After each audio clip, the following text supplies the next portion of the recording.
Di kolom komentar juga ramaikan dengan hashtag WeOnThis untuk di match yang pertama. Kali ini kita belum dengar tepuk tangan buat kalian semua. FL Arena mana tepuk tangannya? Let's go to the lane of time. Wah, ramai sekali di hari Jumat ini ya. Dari kedua super fans sudah hadir, penikmat Mobile Legends juga udah hadir. Dan ya 4 flicker udah pasti dari Onyx juga karena nggak ada sisi pasti yang bisa nangkep dari Navi-nya. Untuk farming berarti Hisanshin dari Andoryu versus Harley dari Kairi. Harusnya lebih cepat dikit ya Om ya Hisanshin ya? Ya, Hisanshin lebih cepat dikit buat di awal ya pastinya ya. Iya awal doang. Karena nanti begitu ada mungkin item attack speed Federal 5-1 yang bisa dimainkan atau Genius juga buat Kairi. Ini akan lebih memudahkan dia untuk farming lebih cepat. Tapi sejauh ini pressure masuk dari Kelra juga untuk di area top ya. Seperti biasa Granger.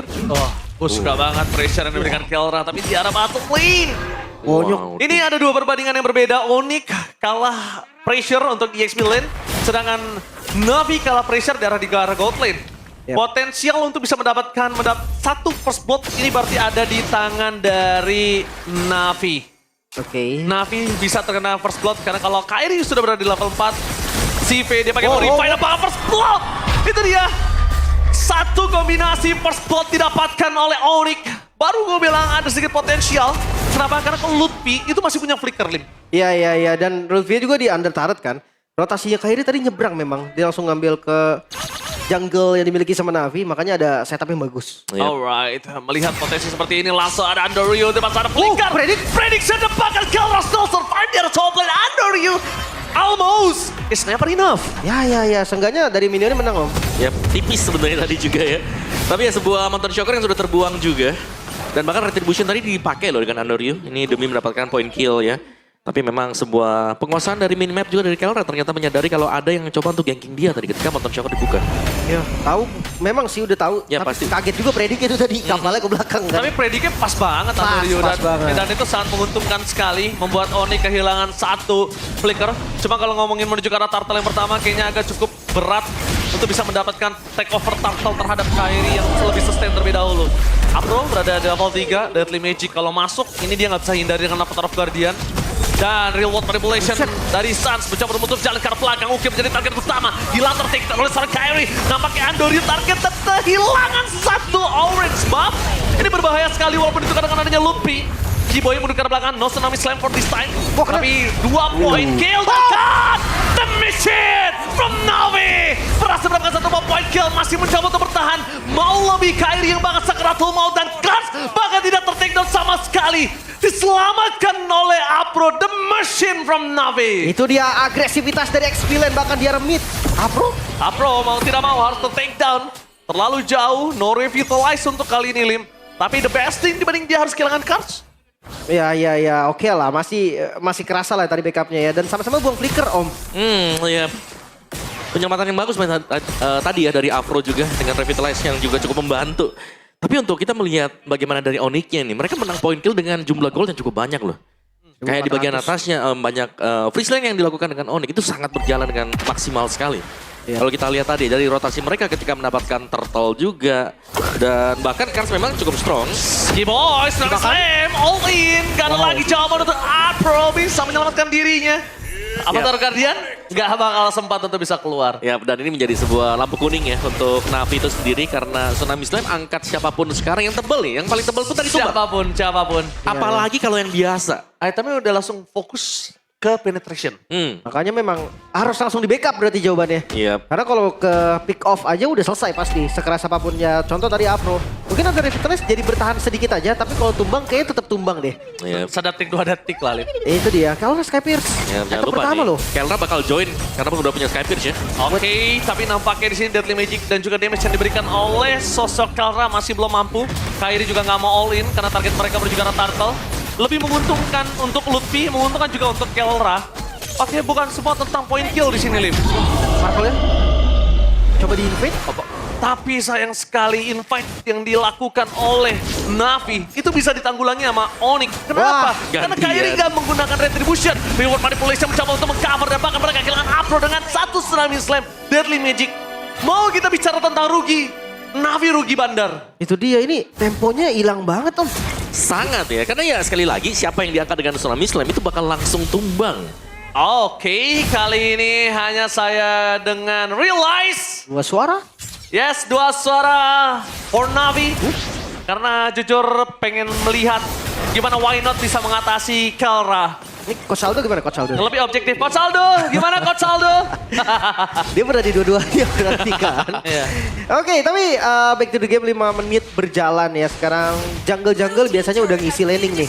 Ya, oke. Untuk item pertama atau menuju kedua. Ya, sebenarnya 5 menit berjalan ini yang lebih serem kalau ngeliat Kelra udah join ya. Karena kalau lihat dari item ini baru ada shoes dia sekarang. Tadi kan langsung dari Skypierce ke Hunter. Nah ini ada shoesnya nih, jadi sudah mulai rajin juga buat Kelranya berjalan. Masih 2 assist. Belum ada stack untuk Skypierce dia, tapi pastinya bakal nyari. Karena dia pasti join fight terus-terusan. Tengahnya. Gold cap-nya 2000 gold, tapi Keyboy Weh. langsung dipasang Lutfi. Di belakang sana mencoba untuk menangkap, tapi Afro damage terlalu besar. Kars sekarang Tomot masih bisa selamat. Tembakan dari Kelra gagal untuk mendapatkan kill. Meanwhile, Under Ryu standby on position. Dia juga nggak mau masuk lebih dalam lagi karena mendapatkan 1 orange buff, tapi kehilangan dirinya ini sama saja merugi. Sans Dikejar. membuat ditahan dan bahkan itu dia mendapatkan orange buff, tapi kehilangan dirinya itu lebih merugi.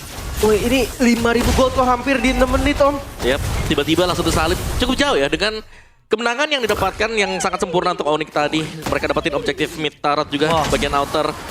Ini menjadi segalanya, belum lagi dengan buff yang lagi-lagi masih terambil untuk Onyx. Ini agak susah sih kalau mereka mau mainin laning jauh pun Kairi sendiri bisa langsung handle. Siapa yang ngambil juga agak susah. Ini kalau ada 2 carry ini susahnya. Iya. Dua-duanya butuh gold.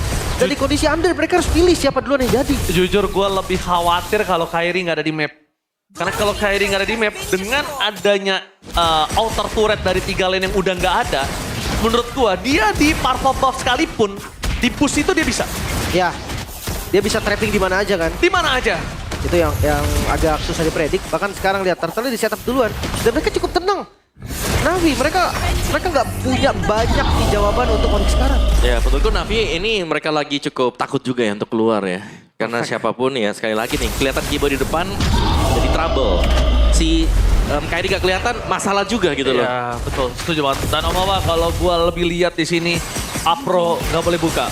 Afro ada baiknya dia nge-counter setup yang dibuat oleh Lutfi seperti tadi. Cloud momennya Lutfi mungkin bisa di-counter dengan ada Avatar of Guardian. Karena kalau yang ngebuka Navi, source skill mereka untuk crowd control cukup ada di Afro. Sedangkan Onyx masih banyak. Mereka masih punya Keyboy, mereka masih punya Lutfi. Tinggal pilih, Lim. Ya berarti bisa diasumsikan Kars harus buang skill Keyboy sih, mau nggak mau kan. Ya. Dia harus dibanting dulu biar belakangnya bisa nge-backup. Tapi pertanyaannya apakah selamat? Itu dulu nih, karena Lutfi maju lagi nge-zoning. Lutfi nyari momen dengan seorang momennya dia. Dia cuma mancing loh tadi. Yes. Udah ada pakai torrent sama sekali, udah diem aja di sana karena memang gak ada yang ini ya. Yang bisa ditargetkan juga. Wah, Dan di minimap kelihatan tuh bagian top, Andoryu, show. Dan Andoryu masih mencari celah. Ini semaksimal mungkin yang sudah dilakukan Dapatkah? sama Andoryu. Apakah dapat? Tapi ternyata di ujung tombak sana mereka harus kehilangan purple. Ya udah gak ada lagi yang bisa dilakukan. Karena vision dari Sans tadi sangat bagus memastikan Kairi di mana posisi Andoryu. Tapi Andoryu mainin mapnya udah cukup baik menurut gua. Dengan kondisi 6.000 gold difference ya. Sekarang udah harus nempel sih, 5 member dari Onyx. Oh, Current moment, berjika Afro, after Guardian for defensive. Oke, berarti informasi didapatkan adalah mereka bisa team fight tambahan. Keyboy bisa dapetin siapapun tanpa ada cover dari tim Navi. Info yang cukup lumayan mahal.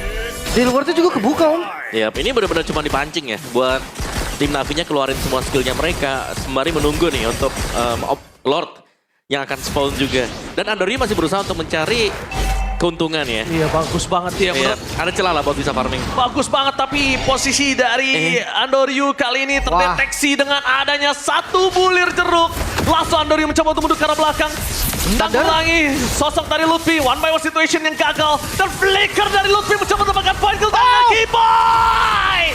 Tidak akan melepaskan pandangannya terhadap seorang Andoryu. Eksekusi yang mahal, 1 tembakan dari harta tata, Dead Sonata. Itu dia 2 flicker yang dikorbankan untuk dapetin sang hyper carry. Andoryu hilang. Ya space terbuka sedikit, tapi cuma 1 wave loh untuk CV tadi berarti. Tapi worth it untuk Lord yang mahal ini. No power of retribution. Tapi ketika adanya Lord terbuka tanpa adanya kontes Andoryu, mereka lebih memilih untuk melepaskan Holy Defense sama bawah. Iya, ya mau gak mau ya. Tapi tadi ya langkah yang diambil Andoryu pun sebenarnya itu high risk ya, dan itu wajib buat dilakukan dengan dia. Itu Ya. biar bisa ngejar juga goalnya, biar bisa keep up. Lebih ke mau nggak mau gak sih? Mau Om? gak mau ya, mau gimana lagi gitu, gak ada tempat buat farming. Kondisinya bener-bener sulit untuk Navi. Ya kayak tadi, satu wave aja ini harus dipikirin nih. Kasih Andoryu atau kasih Sive. Dua-duanya butuh item nih. Dan ketika mereka nggak dapetin farming sama sekali ya, gerakan Andoryu menurut gue udah jadi gerakan yang mau nggak mau. Reward manipulation untuk menanggulangi sedikit, tapi sayangnya Lim, Holy Defense-nya pecah. Ketika Ward masih bergerak sangat jauh. Oke, atasnya lumayan bagus tapi Om. Si ini ya masih di clear juga dengan pemain-pemain Onyx juga. Tapi yang agak bagus ini mid-nya sebenarnya, karena bisa jadi langsung ditabrak juga nih. Ingat ya, Suns masih pegang reward manipulation. Oke. Let's see. 10.000 gold difference setelah pecah turret di tengah. Akan menjadi perbandingan gold yang sangat jauh. Keyboy tidak memiliki flicker, tapi mereka masih memiliki tsunami slam. Damage dari Kelra, poking damage yang cukup sakit. Membuat tidak bisa melakukan defense di turret bottom lane. Masuk Lutfi, nothing happens. Karena mungkin tidak berhasil mendapatkan dengan current moment ini milik dari Lutfi. Informasi A1, Lutfi nggak ada ulti. Keyboy, apakah sudah ada flicker? Masih tanda tanya untuk dari tim Navi. Oke, ini nggak pakai cooldown reduction ya berarti dari Lutfi, jadi lumayan lama. Tapi hati-hati, bukan hanya Lutfi, masih ada Keyboy yang ready. Tapi mereka kayaknya mau dapetin turret atas terlebih dahulu sih. Mereka paksa sih. Mereka paksa atas dulu. Mereka 11.000. 11.000 gold difference. Terpasukan dari tim Onyx. Mencoba untuk mempertahankan minion supaya tidak ada yang maju ke arah top lane. Tapi sangat baik. Jangan momen kembali dari seorang Lutfi. Memaksa mendapatkan satu point kill. Dan langsung ada Revitalize yang nggak bisa menanggulangi damage yang diberikan oleh seorang Kelra. Kelra Sakratul Maut, flicker masih ada. Dan itu dia. Harta Tota dan Sonata berhasil mendapatkan satu kill. no. Sama Force hanya bisa melindungi sedikit. Tapi clear ini tidak mampu. Dan sedang kabar masuk. Oh, dari tim no. Onyx. Memaksakan untuk mendapatkan game pertama dengan sangat cepat. King Onyx menggilas, menggulingkan The Machine Navi di game yang pertama. One-sided game. Turtle, turret, semua didapatkan oleh Onyx. Onyx dapetin semua yang mereka mau Om. Yap, berjalan sesuai dengan apa yang diinginkan berarti ya. Untuk Onyx juga dari awal kita melihat pressure yang masuk ini berkat kehadiran dari Harley yang dimainkan Kairi. Pressure ke bagian top lane sehingga membuat sebuah first blood jatuh ke tangan Kairi ya tadi untuk di awal-awal. Dan setelah itu kita melihat ditinggalkan memang goldnya karena Shiva ini sudah ketinggalan level. Ada satu level difference berbanding dengan si Kelra. Yap. Dan di tempat yang berbeda ternyata ini